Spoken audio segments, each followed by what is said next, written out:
Hello student, this is Karthik Gautam, your social studies teacher, chapter 7th of Geography Manufacturing Industries. So basically some of your chapter are skipped. कुछ chapter आपके छोड़ दिए गए हैं, कुछ chapter आपको पढ़ाए गए हैं. सॉल्यूशन आपको मेनली चैप्टर्स का भेजा गया है. जो सॉल्यूशन आपको भेजा जा रहा है वही आपके एग्ज़ाम में आएंगे. बाकी के चैप्टर स्किप्ड रहेंगे, तो आपको पैनिक नहीं होना है. और अगर किसी चैप्टर में आपको कंटेंट में कोई प्रॉब्लम दे रहा है तो आप स्कूल आके डिस्कस कर सकते हैं टीचर के साथ अपने. तो मैन्युफैक्चरिंग इंडस्ट्रीज़ जो है, एक्चुअली इस चैप्टर में हमें इंडस्ट्रीज़ के बारे में पढ़ना है. तो बेसिकली हम वर्ल्ड वाइड तो नहीं समझेंगे, या वर्ल्ड वाइड को हम इन शॉर्ट समझेंगे, और इंडियन जो क्लाइमेटिकल कंडीशंस है और जहाँ पे हमारी इंडस्ट्रीज़ हैं उसको हम बहुत अच्छे समझेंगे. तो इंडस्ट्रीज़ होती कहाँ हैं? जहाँ पे रॉ मटेरियल्स का यूज़ करके हम नए प्रोडक्ट बनाते हैं, उनको इंडस्ट्रीज़ कहते हैं. तो इंडस्ट्रीज़ हमारे यहाँ 3 बेसिस की होती हैं. लोकल होती हैं, ठीक है ना, मैन्युफैक्चरिंग इंडस्ट्रीज़ होती हैं, और हमारी मिनरल बेस्ड होती हैं. अलग अलग हैं. नॉन मेटलिक है, मेटलिक है. जैसे आपने मीका पढ़ा है, जिप्सम पढ़ा है, तो इनका यूज़ सीमेंट बनाने में होता है. ग्रेनाइट है, ग्रेफाइट है, ये स्टोन्स बनाने में यूज़ होता है. ठीक है ना. कई माउंटेन्स ऐसे हैं जहाँ पे आयरन, कोल, स्टील निकलता है, तो वो क्या है, मेटलिक इंडस्ट्रीज़ का एग्जाम्पल बनेंगे. ठीक है ना. तो मिनरल बेस्ड इंडस्ट्री और फॉरेस्ट बेस्ड इंडस्ट्रीज़, तो ये इन दोनों को भी हम समझेंगे सबसे पहले. तो ठीक है, मिनरल बेस्ड क्या है? प्राइमरी इंडस्ट्रीज़ होती हैं. मिनरल ओर्स जो होते हैं, जो आपने पढ़े हैं, ठीक है ना, मिनरल्स से जो ओर्स निकलते हैं उन सब का काम इनसे होता है. बिल्डिंग मटेरियल्स का, मशीन्स का, रेलवे कोचेस का, ठीक है, पेट्रोकेमिकल केमिस्ट्रीज़ का. इसको ऐसे बहुत आसानी समझ लीजिए. मिनरल बेस्ड इंडस्ट्रीज़ वो इंडस्ट्रीज़ हैं जहाँ पे माउंटेन्स जो हैं, पुराने माउंटेन्स जो हैं, वहाँ से नॉन मेटलिक रिसोर्सेज निकलते हैं. ठीक है ना. जैसे ग्रेनाइट हो गया, ग्रेफाइट हो गया, ठीक, जिप्सम हो गया, मीका हो गया. ठीक है. तो इन सब से क्या होता है, चीज़ें जो हम प्रोडक्शन कराते हैं, सीमेंट का प्रोडक्शन हमने करा लिया, ग्रेनाइट का प्रोडक्शन करा लिया, हाँ, मार्बल का हमने प्रोडक्शन करा लिया. तो इनसे क्या होता है, घरों में काम लगता है, कंस्ट्रक्शन में काम लगता है, बिल्डिंग मटेरियल्स में काम लगता है, रेलवे की कोचेस हैं, ठीक है ना, जैसे ट्रीज़ होते हैं, देवदार, शीशम, इन सब का यूज़ होता है रेलवे कोचेस में. ठीक है. आयरन ओर्स का यूज़ होता है. तो वो आपकी हो जाती है mineral based industries. Forest based industries, ठीक है ना, जहाँ पे मोस्टली वुड निकलती है यूज़ में, या फिर ऐसी चीज़ें निकलती हैं जो रेयर हैं. ठीक है ना. जैसे सुंदरवन डेल्टा में सुंदरी नाम की ट्रीज़ है, देवदार की ट्रीज़ हैं, शीशम है, साल है. तो इन सब का यूज़ अलग अलग प्लेटफॉर्म पे अलग अलग होता है. शीशम का ही यूज़ हम घरों की जो गेट लगते हैं उनमें लगवाते हैं. सागुन की लकड़ी का इस्तेमाल होता है क्योंकि वो गलती नहीं है, सबसे ज़्यादा लॉन्ग टर्म लगती है और महंगी भी आती है. तो ये फॉरेस्ट बेस्ड इंडस्ट्रीज़ हमारी हो जाएंगी. आगे हम क्या देखेंगे, बेसिक इंडस्ट्रीज़ को देखेंगे. तो ये 2-3 चीज़ों पे डिपेंडेबल होंगी. कंजप्शन पे होंगी कि कौन सा कंजप्शन, कौन सी चीज़ कितनी बिक रही है, कौन सी चीज़ कैसे जा रही है. प्रोडक्शन अगर है तो उसका कंजप्शन कितना है. ठीक है. जैसे ऑटोमोबाइल्स हो गई, हैवी मशीनरीज हो गई, बसेस का हो गया, ट्रांसपोर्टेशन का हो गया, ट्रक्स हो गई, कार्स हो गई, ऑटो पार्ट्स हो गए, ये सारी बेसिक इंडस्ट्रीज़ में आ जाएंगी.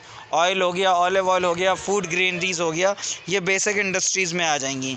छोटी इंडस्ट्रीज़ को अगर हम समझे तो स्मॉल स्केल इंडस्ट्रीज़ जो लोकल में बनाई जाती हैं. जैसे कोई शूज़ मैन्युफैक्चर कर रहा है तो आगरा में सबसे ज़्यादा मैन्युफैक्चरिंग होती है शूज़ की. ठीक है ना. इंडियन मैनचेस्टर कहा जाता है अहमदाबाद को. वहाँ पे कपास सबसे ज़्यादा, क्योंकि काली मिट्टी होती है, तो वहाँ से कॉटन बहुत अच्छा निकलता है. अगर हम बात करें छोटी स्मॉल स्केल की, तो इस चीज़ को ऐसा समझ लो जैसे चाइना है. तो चाइना क्या है, छोटी छोटी चीज़ें का इंडस्ट्रियलाइजेशन करता है, टॉयज़ बनाता है, रोबोटिक्स बनाता है, मशीनरीज बनाता है. तो ये सारी कंजप्शन इंडस्ट्रीज़ हो जाएंगी. ठीक है. अब साइज़ के बेस पर अगर हम बनाएंगे तो कॉटेज हो जाएंगी, हाउस होल्ड, जहाँ पे घर पे ही लोग बनाते हैं. जैसे नमकीन का प्रोडक्शन कर लिया लोगों ने, तो वो स्मॉल स्केल या कॉटेज बेस्ड इंडस्ट्रीज़ हो जाएंगी. लोग घर में बना रहे हैं और आसपास के गाँव में बेच रहे हैं. ठीक है ना. आप सभी लोगों ने टेस्टी खाई है. टेस्टी 1 रुपये की आती थी, क्रंची वगैरह, क्रंची होती थोड़ी. ठीक है ना. तो वो स्मॉल स्केल इंडस्ट्रीज़ का एग्जाम्पल है. ठीक है ना। कोई हमने खाने वाला मटेरियल घर पे बना लिया और उसकी सेलिंग बहुत अच्छी कर ली, तो वो स्मॉल स्केल इंडस्ट्रीज़ या कॉटेज बेस्ड इंडस्ट्रीज़ का एग्जाम्पल है। अब अगर वही कॉटेज बेस्ड इंडस्ट्रीज़ थोड़ी और मैन्युफैक्चर होके ज़्यादा एरिया में बिकेगी तो वो स्मॉल स्केल इंडस्ट्रीज़ हो जाएंगी, या उसमें लेबर्स बढ़ाने पड़ेंगे, मशीनरी बढ़ानी पड़ेगी, तो वो स्मॉल स्केल इंडस्ट्रीज़ हो जाएगी। ठीक है, यहाँ पे मशीनरी का यूज़ होगा तो इलेक्ट्रिक पावर यूज़ होगी, एम्प्लॉयड लेबर्स होंगे, प्रोडक्शन बढ़ेगा, मार्केट लार्ज हो जाएगा। ठीक है, तो वो स्मॉल स्केल इंडस्ट्रीज़ हो जाएंगी। ठीक है ना। लार्ज बेस इंडस्ट्रीज़ अगर हम बात करें तो जैसे टाटा है, महिंद्रा है, हीरो है, ठीक है ना, ये बड़ी इंडस्ट्रीज़ हैं। सेरा है, ठीक है, घर के लिए चीज़ें बनाता है, ठीक है ना। तो ये क्या हो जाएंगे, बड़ी इंडस्ट्रीज़ हो जाएंगी, लार्ज स्केल इंडस्ट्रीज़ हो जाएंगी। ठीक है ना। अब अवेलेबिलिटी ऑफ रॉ मटेरियल की बात होती है, तो अवेलेबिलिटी कहाँ से है, तो हर जगह से अवेलेबिलिटी नहीं है। ऐसा नहीं है कि आपने खोदा और निकल आएंगे रिसोर्सेज, नहीं, रिसोर्सेज अलग अलग जगह से निकलते हैं। जैसे एक एग्जांपल लीजिए, जर्मनी है, क्या है, जर्मनी। तो जर्मनी में कोल निकलता है बहुत अच्छा, रूर और राइन जो रिवर है उसके पास से, उसके कॉर्नर से कोल निकलता है। ठीक है ना। और इसीलिए वहाँ के जो माउंटेन्स हैं उनको कहा जाता है ब्लैक फॉरेस्ट माउंटेन। क्या कहा जाता है, ब्लैक फॉरेस्ट माउंटेन, ये आपको याद रखना है। ठीक है, फॉरेस्ट नहीं है, माउंटेन्स हैं, नाम है ब्लैक फॉरेस्ट माउंटेन। कहाँ के हैं, जर्मनी के हैं। ठीक है, जूरा माउंटेन्स फ्रांस में हैं। कौन से माउंटेन्स, जूरा माउंटेन्स, जॉर्ज बॉस पर्वत। ठीक, जीज बॉस है या जॉर्ज बॉस है, कन्फर्मेशन थोड़ा नहीं है, तो वो माउंटेन्स फ्रांस में है। तो वहाँ पे नॉन मेटलिक रिसोर्सेज निकलते हैं। तो फिक्सेशन से एरियाज़ का जहाँ से ये सारी चीज़ें निकलेंगी। अब अगर हर जगह से नहीं निकल सकती, अगर इंडिया की बात करें तो नॉर्थन प्लेन्स पे बहुत ज़्यादा मिनरल्स नहीं हैं, लेकिन डेक्कन प्लेट्यू पे मिनरल्स हैं, शिलोंग प्लेट्यू पे मिनरल्स हैं, मेघालय प्लेट्यू पे मिनरल्स हैं, महाराष्ट्र में मिनरल्स हैं, साउथ में तमिलनाडु में, केरल में मिनरल्स हैं। हम यूपी की बात करें तो यहाँ पे नहीं है, लेकिन बुंदेलखंड प्लेट्यू की बात करें तो हम थोड़ा सा एमपी साइड जाना पड़ेगा, तो वहाँ पे क्या है, नॉन मेटलिक मिनरल्स है। तो ये चीज़ समझ में आ गई आपको कि एरिया फिक्सेशन होगा जहाँ से मिनरल्स निकाले जाएंगे। तो अवेलेबिलिटी ऑफ रॉ मटेरियल को देखेंगे हम आगे। जैसे ये देखिए, ये हमने पूरा नहीं ले पाया है, ठीक, ऊपर के रह गए हैं, तो पहले हम इनको बता रहे हैं आपको, समझिए। साउथ अमेरिका इसमें आपको दिख रहा है, कोलंबिया, पेरू, चिली, ठीक है, ब्राज़ील, अर्जेंटीना, इक्वाडोर, ये सारे जो जितने मैंने कंट्रीज़ के नाम बनाए हैं, ये साउथ अमेरिका की वेस्ट डायरेक्शन की कंट्रीज़ हैं। यहाँ पे माउंट कोटोपैक्सी है, आपने माउंट कोटोपैक्सी को पढ़ा भी है, सबसे ऊंचा एक्टिव वोल्केनो है। ठीक है, यहाँ पे ओजो डेल सलाडो भी है। ओजो डेल सलाडो क्या है, ओजो डेल सलाडो सबसे ऊंचा नॉन एक्टिव वोल्केनो है। तो यहाँ से जब वोल्केनो पहले चलता होगा तो वोल्केनो से क्या निकलता है, लावा निकलता है, और उसी लावा से सॉइल का फॉर्मेशन होता है।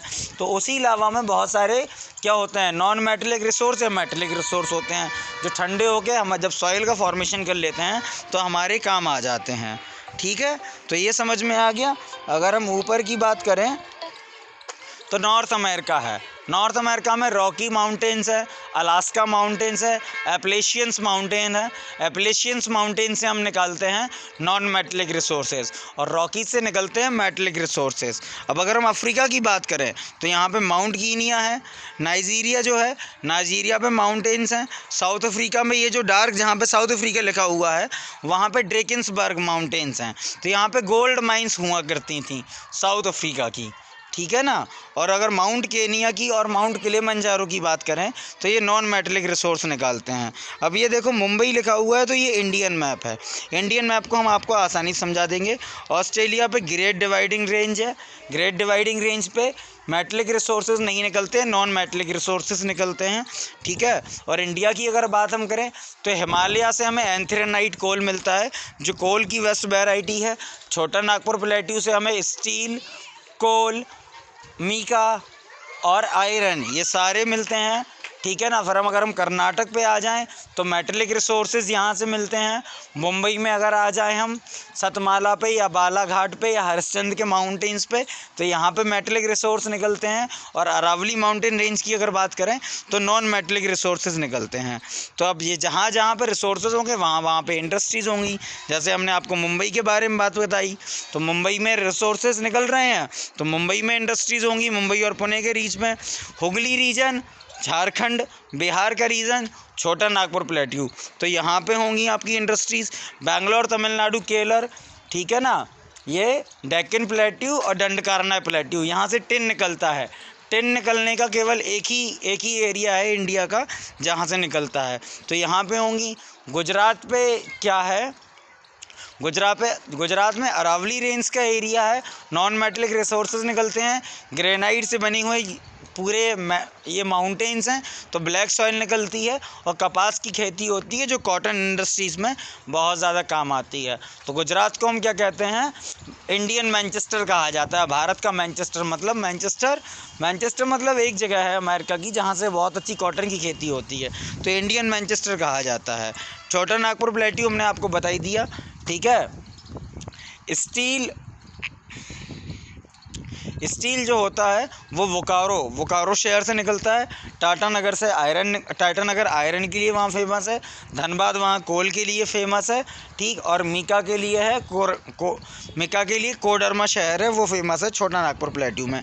तो ये शहरों के नाम आप याद रखेंगे, यहाँ पर एक रिवाइंड करके आप समझ लेंगे इसको, ठीक है ना। और कर्नाटक में बात करें हम तो कर्नाटक में बाबा बुडान माउंटेन्स हैं। क्या नाम है, बाबा बुडान माउंटेन्स, वहाँ से भी रिसोर्सेज निकलते हैं। अब अगर हम दूसरी इंडस्ट्रीज़ की बात करें तो दूसरी इंडस्ट्रीज़ जो ऑटोमोबाइल्स इंडस्ट्रीज़ हैं या मशीनरी इंडस्ट्रीज़ हैं तो वो रॉ मटेरियल के बेस पर कहीं भी लगाई जा सकती हैं, ठीक है ना। इसीलिए जो आपके ब्रिटिशर्स आए थे उन्होंने वहीं पे फैक्ट्रीज लगाई। जैसे मछलीपट्टनम में लगाई, वो कोस्टल एरिया था। चेन्नई कोस्टल एरिया है, मुंबई कोस्टल एरिया है। तो जहाँ जहाँ से हमको रिसोर्सेज मिलेंगे वहीं के आसपास लगाएंगे, वरना कैरी करके ले जाने में यहाँ से वहाँ तक बहुत खर्चा आएगा। तो ये आपने समझ ली मिनरल बेस इंडस्ट्रीज़ को, ठीक। बाकी ऑटोमोबाइल्स इंडस्ट्रीज़ आपको पता ही है कहाँ पे कैसी हैं। जैसे बेंगलुरु में सबसे ज़्यादा हैं, दिल्ली में सबसे ज़्यादा हैं, कर्नाटका में अच्छे से हैं, तमिलनाडु में बहुत अच्छे से हैं। तो ये कहीं पे भी इस्टेब्लिश की जा सकती हैं क्योंकि इनमें रॉ मटेरियल आपको लाना ही है, मशीनरी आपको लगानी ही है, इलेक्ट्रिक सप्लाई आपको देनी है और लेबर्स को भी देना है। इनमें वेट कम होता है तो इनको कहीं पे भी कैरी करना आसान है। लेकिन मिनरल बेस्ड रिसोर्सेज जो इंडस्ट्रीज़ हैं वो आप कहीं पे भी इस्टेब्लिश नहीं कर सकते, इसलिए वहीं इस्टेब्लिश की जाती हैं जो एरिया वहाँ के आसपास है। मैप में देख लेंगे तो ये सब आपको दिख रहा है, रायपुर हुआ जैसे, ठीक है। छोटा नागपुर प्लेट्यू का ये छत्तीसगढ़ वाला पार्ट है। यहाँ पे इंद्रावती रिवर है, डैम भी है, कोल भी निकलता है, स्टील भी निकलता है, ठीक। भिलाई इस्पात केंद्र भी है यहाँ पे, ठीक है ना। और अगर हम केरल की बात करें तो वहाँ पे विश्वेश्वरैया है। तो इन सब चीज़ों को आपको याद रखना है जितना मैंने आपको बताया है, ठीक। अहमदाबाद बड़ौदा में देखो इंडस्ट्रियल बेल्ट है, ठीक है। छोटा नागपुर प्लेट्यू ये बेंगलुरु दिखा रहा है। मुंबई पुणे महाराष्ट्र बेस्ट है, मुंबई पुणे कोस्टल एरिया है। तो ये आपने अब ये चैप्टर आपने ऑलमोस्ट कंप्लीट कर लिया है। बाकी के अगर डाउट्स होंगे तो आप स्कूल आके कंप्लीट कर सकते हैं, क्लियर कर सकते हैं।